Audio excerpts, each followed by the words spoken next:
Fear is the defensive response to sensory stimuli. It helps keep you safe.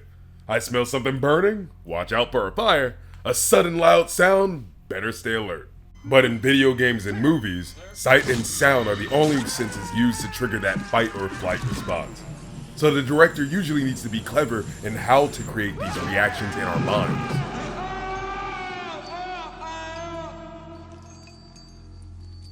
This has led to some incredible works of horror, taking advantage of people's traumas, phobias, and the terror of what you can't see to strike fear into the hearts of movie lovers since the 1800s.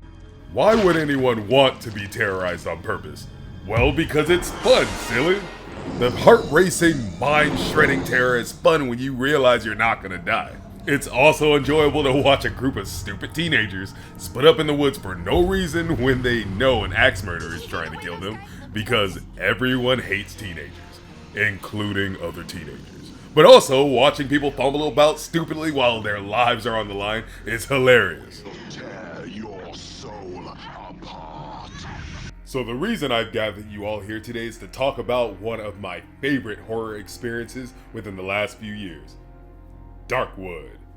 This game came out all the way back in 2017, yet it does horror far better than most companies pouring millions into their works, and that's because Darkwood utilizes all the key factors of horror well, while making it a challenging experience. I am Lord Sett, God of Chaos, lover of video games, but today I'm going to be your host as I guide you through this horror game review of Darkwood.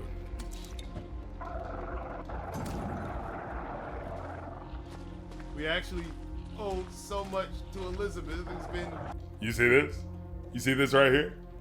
This is why I love video games. And this is also why I'm happy to have a community to inform me on the amazing indie game side of things.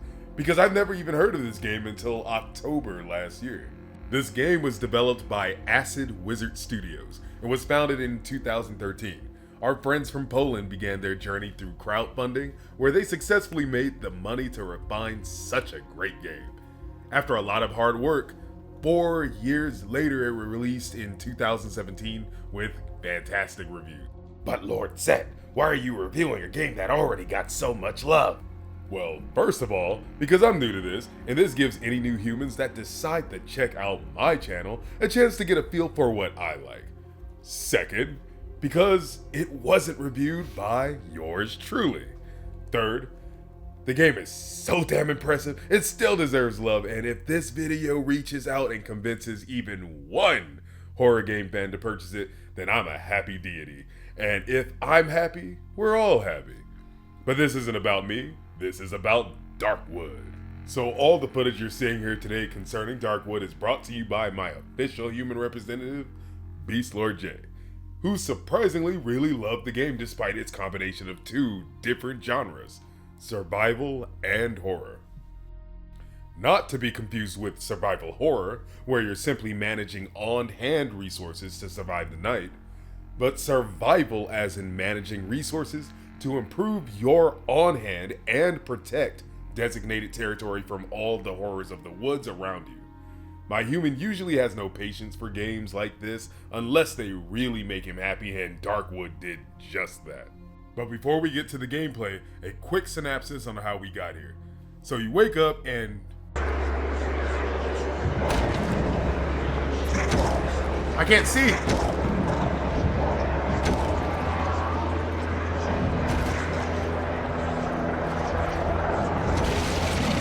Oh, something just fucking broke out! Oh my god!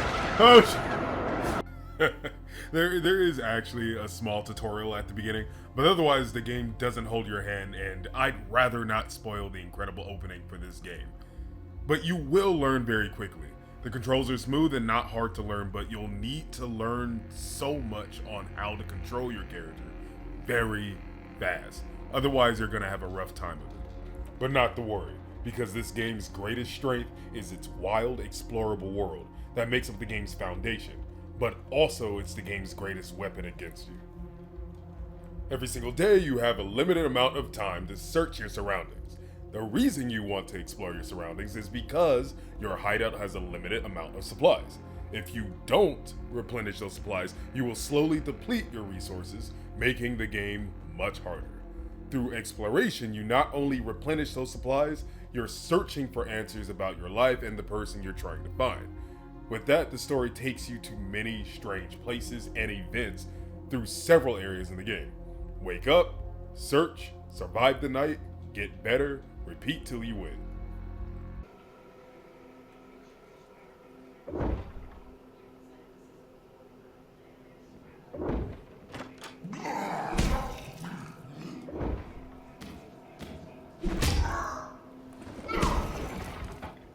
Two of them came in.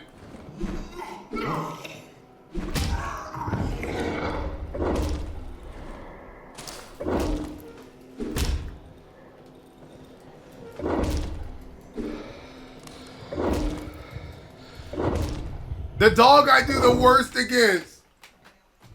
Simple gameplay loop like any other. So why does this game get high marks from a guy you don't even know that claims to be a fan of horror games?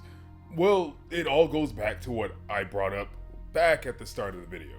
It takes advantage of your sense of sight and hearing and presents multiple horror moments in the best way imaginable with incredible world building. The simplest way is the reward of enhanced weapons and items. High risk, high reward. Sure, exploring the circle of trees boxed in by tables may have a crazed cannibal person, but the possibilities of ammo, crafting materials, and that sweet, sweet gasolina are very much worth it, especially when the game is trying to kill you at every turn. Okay.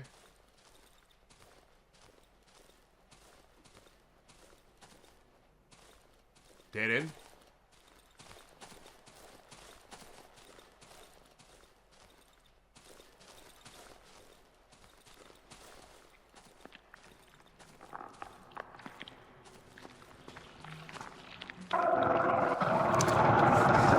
Oh shit!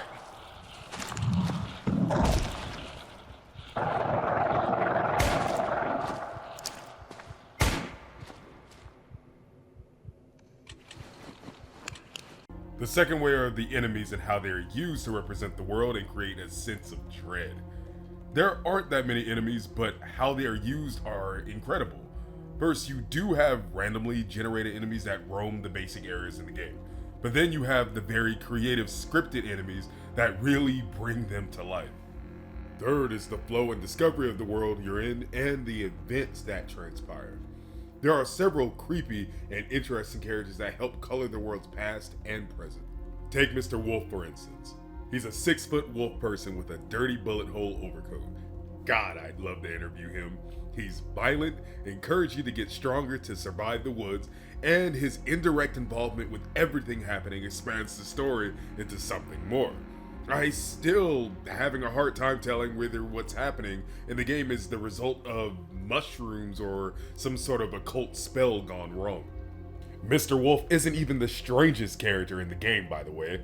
You got plenty more along with many key areas of interest that add to your pondering mind on exactly what is going on to start putting the puzzle of Darkwood together.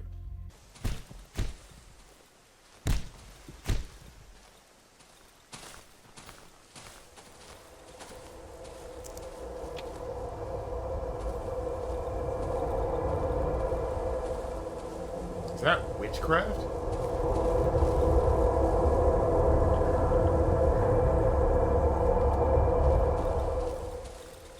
Okay.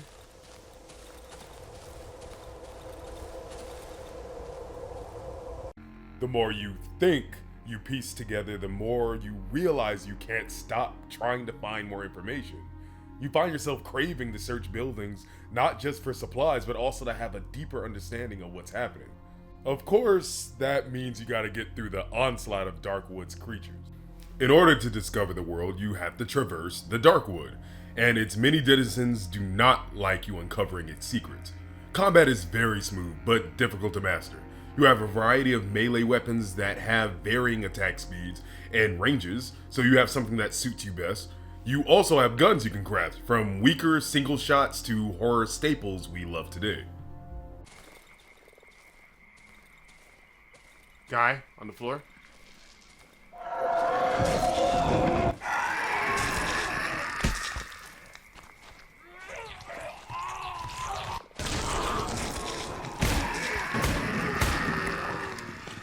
As I said before, not many monsters, but they are difficult to deal with. Part of the satisfaction of the game is being able to handle these enemies well with your favorite tools. At night and within buildings, the game really starts to shine. Okay.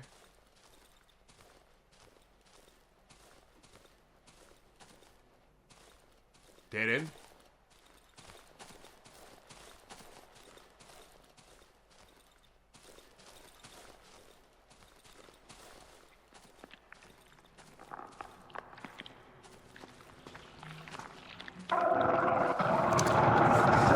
Oh shit!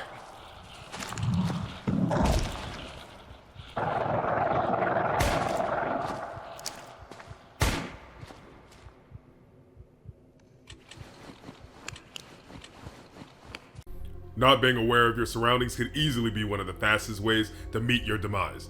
So fighting inside homes offers another layer to the terror. Fighting at night is an entirely different monster. You can't travel too far from your safe house at night, otherwise the tentacles will get you. While the safe house creatures can break in, you can use your wits to avoid them entirely, set traps ahead of time, and other makeshift defenses. But fighting in the tight spaces of the rooms or choosing to try and escape to survive that last hour of the night is heart-racing. Not much else I can say about the game without spoiling it, but the last area of the game I wish to praise is the sound design and lighting. The sounds in this game truly bring everything to life. Halfway through you will react to every little sound that you hear, only to continuously be surprised by the outcome. Sometimes rain will come and drown out the sound around you, putting you on high alert to listen to any differences in movement that aren't your own. That's right, there are different weather effects that have an impact on how you travel and combat the world.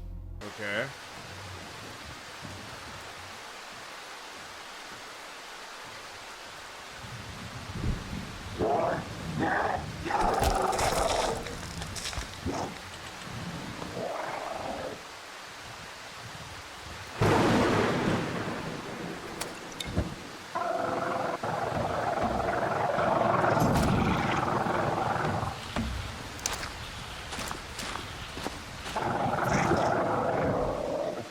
It died of fire. That's good that we have a weakness.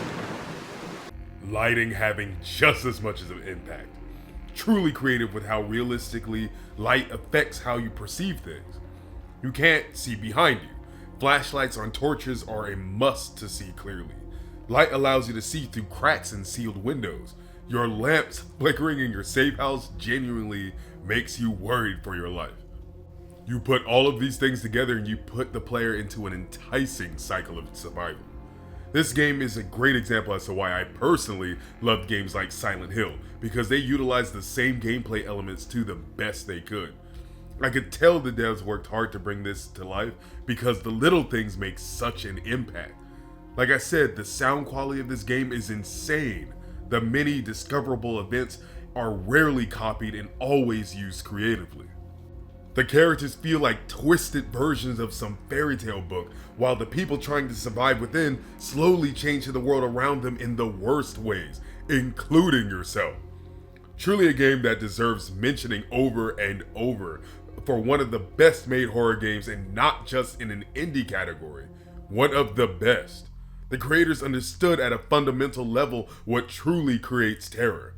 Not to say they didn't use jump scares, but anyone can be taken off guard. Horror is and has always been more than that. To any horror fan, I would recommend at least playing this game once. You might love it like we did.